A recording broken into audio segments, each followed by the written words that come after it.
Okie dokie. So now we proceed to the different levels of organization of proteins.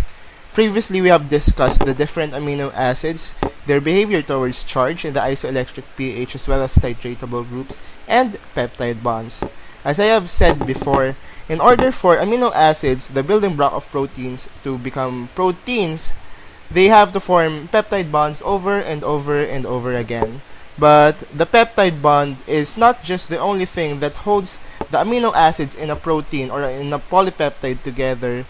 In fact, other than a peptide bond, we have other interactive forces that tend to make them even more organized than they were just before, when they just had peptide bonds.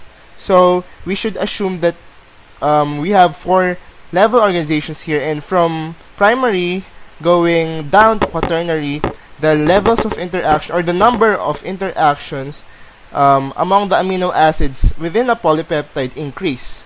Alright, so I will explain that further, and of course we will start with the most basic one, the one with the least interactions, and that is the primary level of organization. In fact, the primary level of organization only consists of one binding force among the amino acids, and that is simply the peptide bond. And so if I have a peptide like here, let me just use the alphabet: A, B, C, D, E, F, G. Alright, I'll stop at G.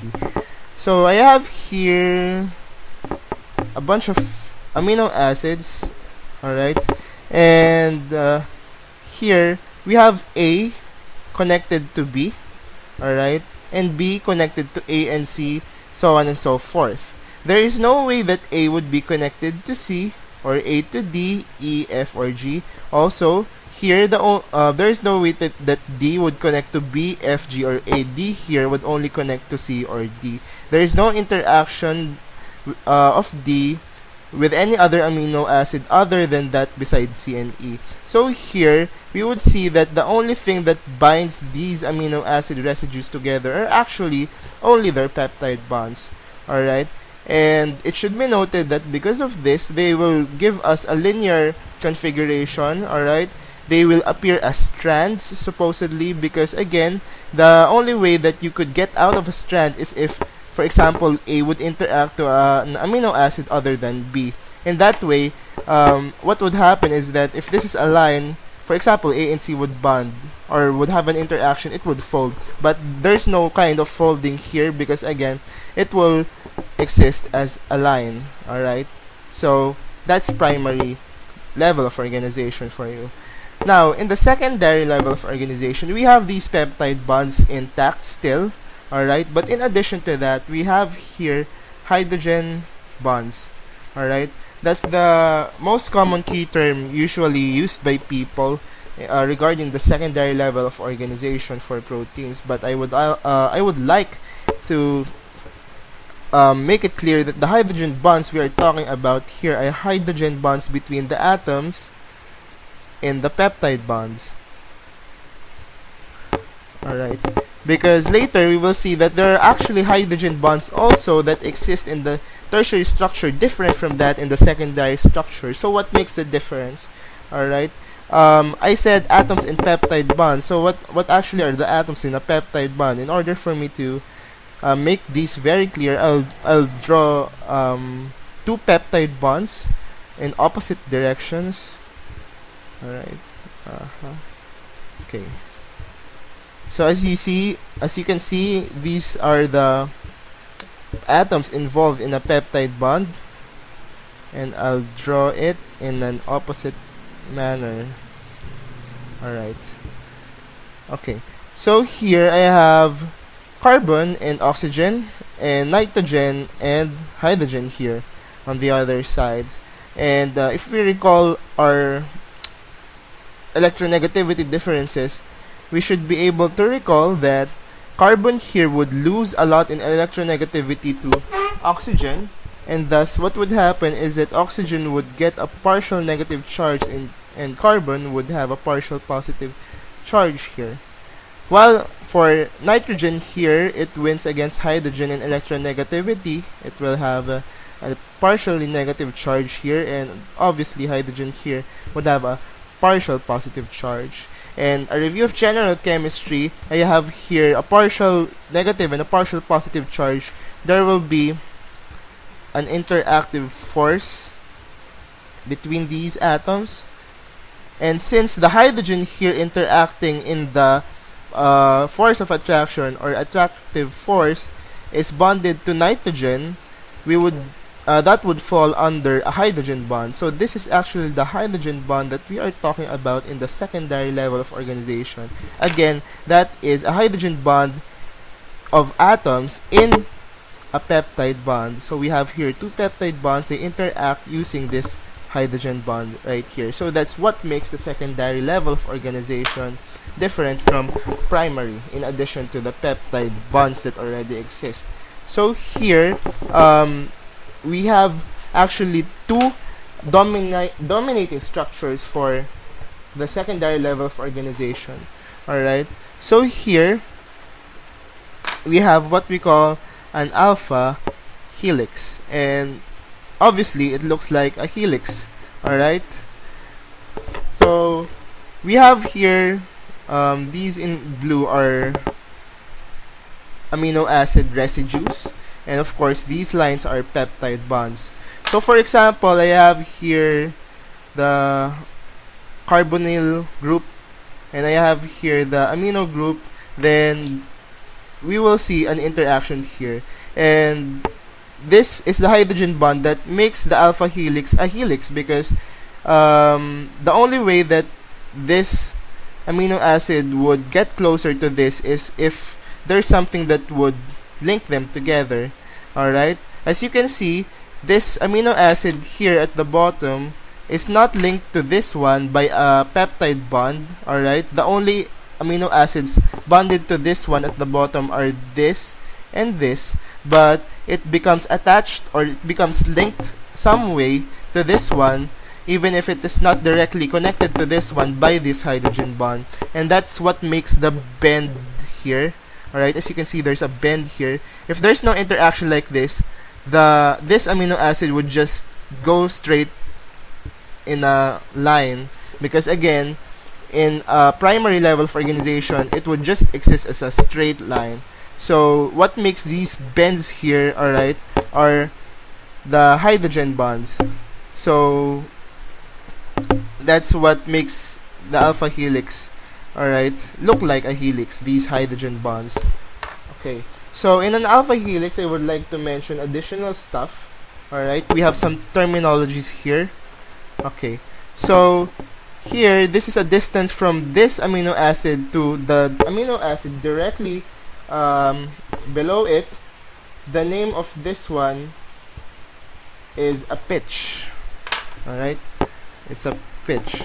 Okay, this is a pitch.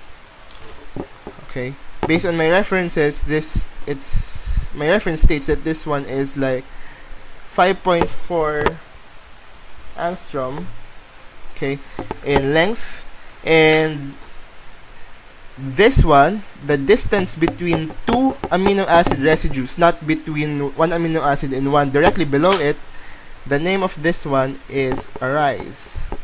Alright, a rise. Okay, so those are just two terms I would like to mention.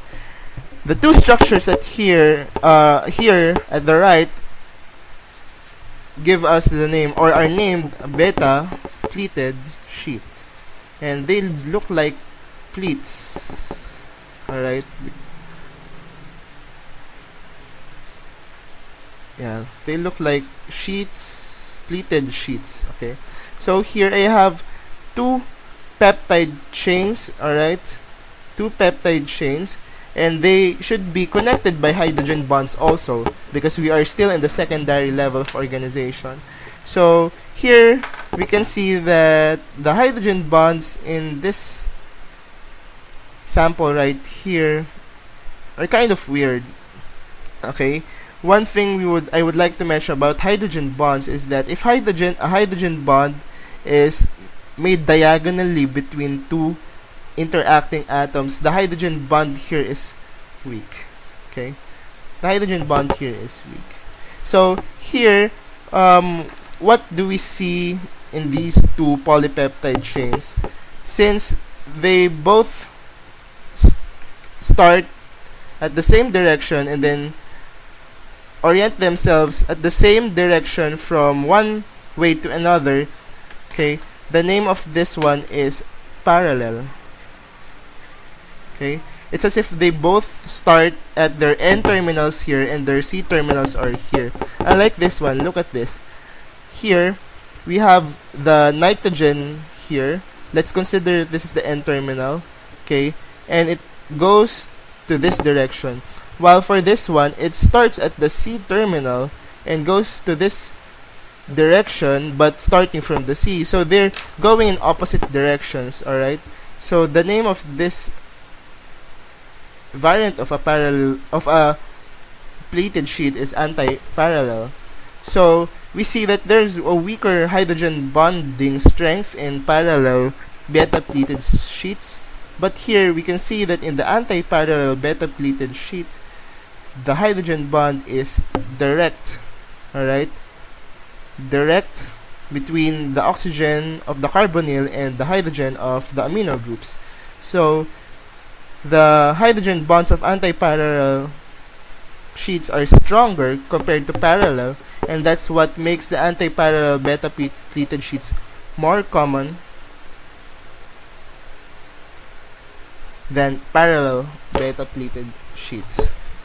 Alright, so if you were listening to my introduction of amino acids, I mentioned that the structure of proline makes it menacing for the proteins, especially their levels of organization. Why? We'll find the answer here. Okay, so you can see that this one is obviously proline. Okay, it forms a ring here, a 5-membered ring. And the difference of proline again is that its amino group, alright, is supposed to have one hydrogen less. But the amino groups in peptide bonds only have one hydrogens already. So if you remove that additional hydrogen here, there wouldn't be any hydrogens anymore. So what's the consequence of that? The consequence is that the hydrogen bond will be removed. Remember that the hydrogen in the amino group is required for the hydrogen bonding between the peptide chains, or between the amino acid residues in the secondary level of organization. If you remove the hydrogen here, this oxygen atom here would have no hydrogen to bond to, and thus the structure is disrupted. Alright? How about for glycine? Okay, so here we could see that this is glycine because the alpha carbon here is attached to two hydrogens, alright? And we have here the amino group again of a peptide bond. It's supposed to be it's supposed to be hydrogen bound with the other peptides, carbonyl, but the hydrogen here could actually interfere with the hydrogen bonding that exists here, and it would also cause a sort of instability, or also a sort of disruption similar to proline. And so you do not want glycine and proline in your secondary levels of organization, else it will disrupt not just the beta pleated sheet but also the alpha helices. Alright, in addition, we have a sort of super secondary structure, and they are termed as such because they are not really tertiary in structure, but they have several amino acid residues that do not really have beta pleated sheet or alpha helix conformations. Okay, so another thing I would like to mention is that alpha helixes are usually denoted as squiggles like this, and beta pleated sheets are usually denoted as arrows. Alright, so if we use this notation, we have here a beta pleated sheet and then another beta pleated sheet, and then here we have an alpha helix So, for example, we have here beta, alpha, beta, and this is a super secondary structure because these are different polypeptides that are binded together to form what you call a super secondary structure.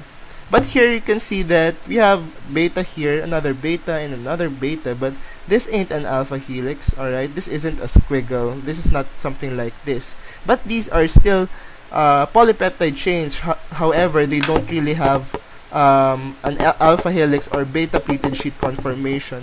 So you call these things here, alright, without a very sophisticated structure as domains. Alright, there's another term for this but I forgot. Alright, domains. For example, here also we have an alpha and an alpha, but this one is not part of those two alpha helices, so this portion here is also another domain.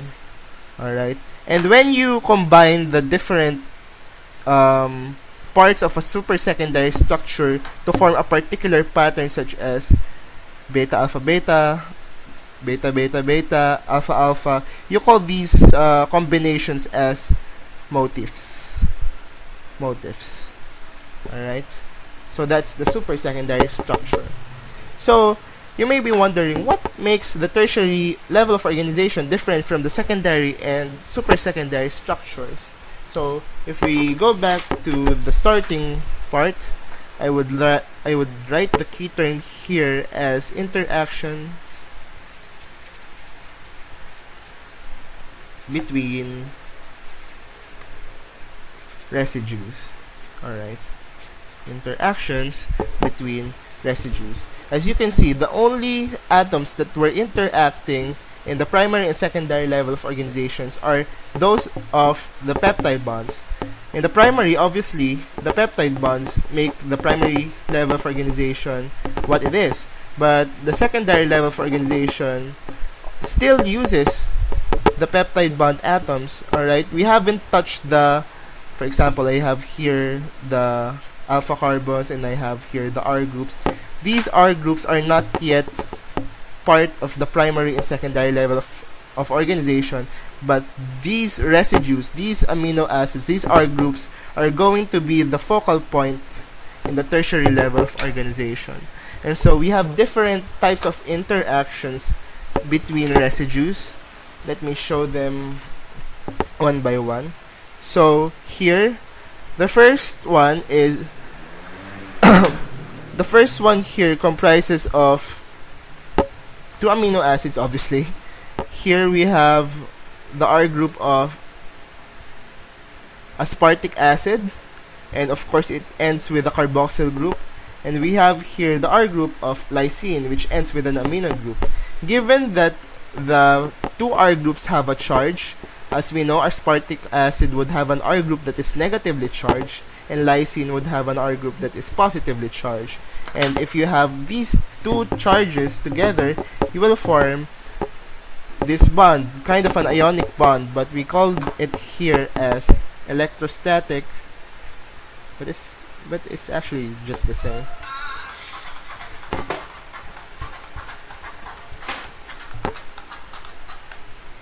Alright, that was my phone. Anyway, electrostatic interactions. So as long as you have negative and positive charges of R groups interacting, you have electrostatic interactions. Alright. Here we have two R groups which are branched hydrocarbons. Specifically, we have valine here and we have isoleucine here. Alright. So if we review organic chemistry, the only kind of interactions that we will get from these ones, which do not really have dipoles at all, which do not have partial charges, are van der Waals. Alright? So the temporary dipoles would give them interaction, and this would give them a hydrophobic property. We have discussed this already in organic chemistry, wherein as the van der Waals force increases, the solubility of the chain in water decreases. So here, if we have hydrophobic forces, this part, if ever, in a peptide would be resistant to water. Alright? It's kind of similar here below, but instead of purely van der Waals forces, we have other we have other electrons participating, or we have another force participating.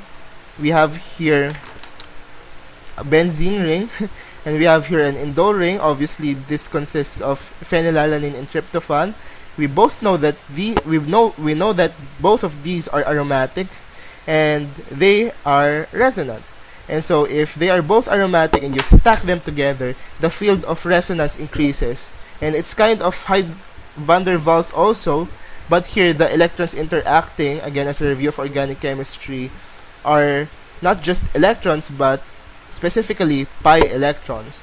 And the specific name that we use for this is pi-pi complexation, because again we have pi bonds that are stacking together, alright, between these two aromatic rings.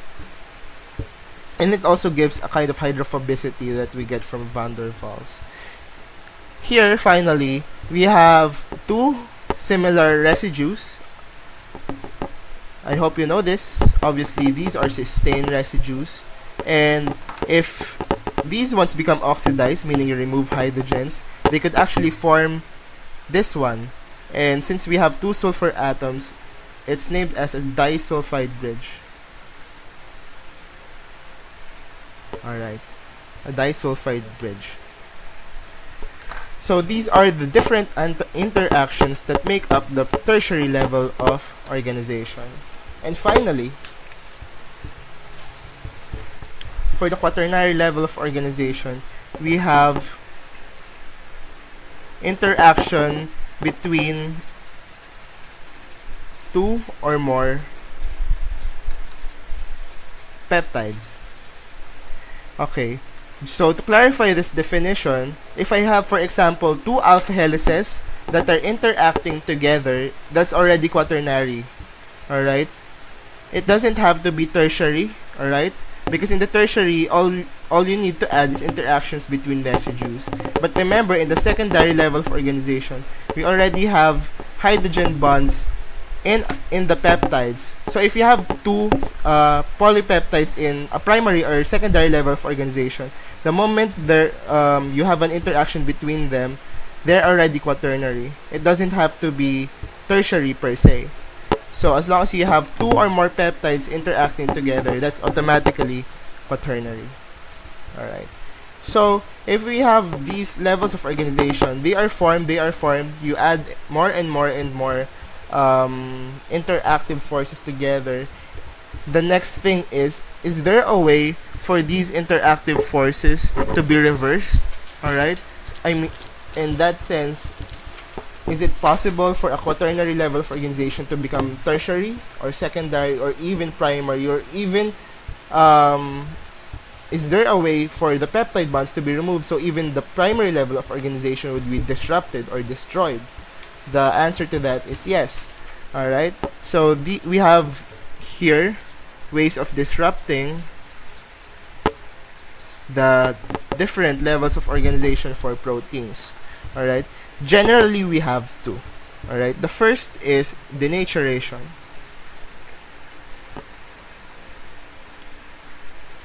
What denaturation does is it removes all non-covalent interactions. And I say non-covalent here because out of all the interactions discussed, the only one here that is covalent is the peptide bond. Alright, it is covalent here.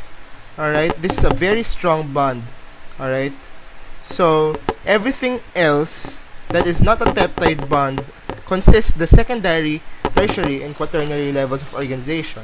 In short, denaturation can actually disrupt the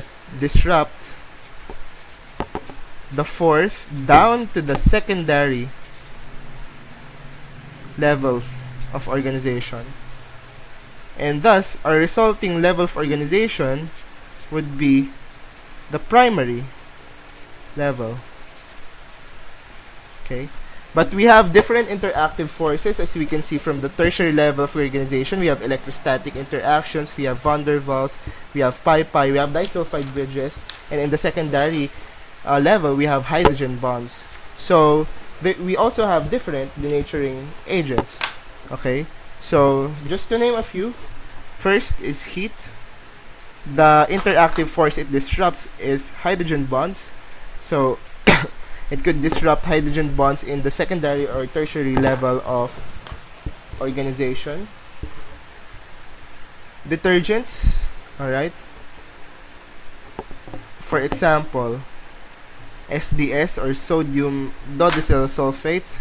These ones disrupt electrostatic forces. Alright, these are the ionic bonds that we have just discussed. Third, we have two different reagents, but they disrupt the same level of, the same interactions. Alright. Urea and guanidine, these are chemical ways to remove hydrogen bonding because heat is a physical method of disrupting hydrogen bonds. We have here mercaptoethanol, kind of a longer name than the previous denaturing agents. This one specifically disrupts disulfide bridges. So if you have a lot of cysteine residues there, if you really want to mess up the structure of that peptide, use mercaptoethanol. Then pH changes. We know that as pH changes, the residues would have charges or will lose their charge, and the only interactions that contain charge in the tertiary level are, of course, electrostatic interactions also.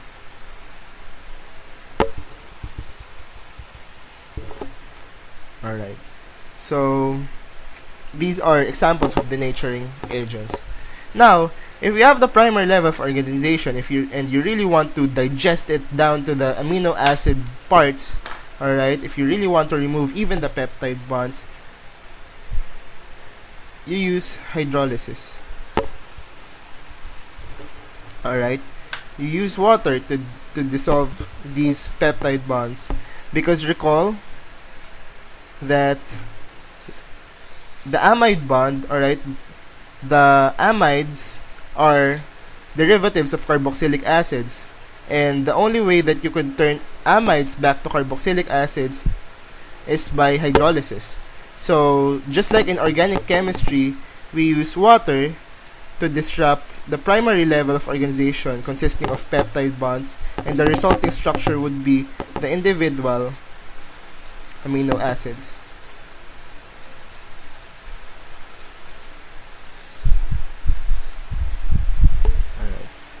So that's it for the different levels of organization and ways of disrupting those levels of organization.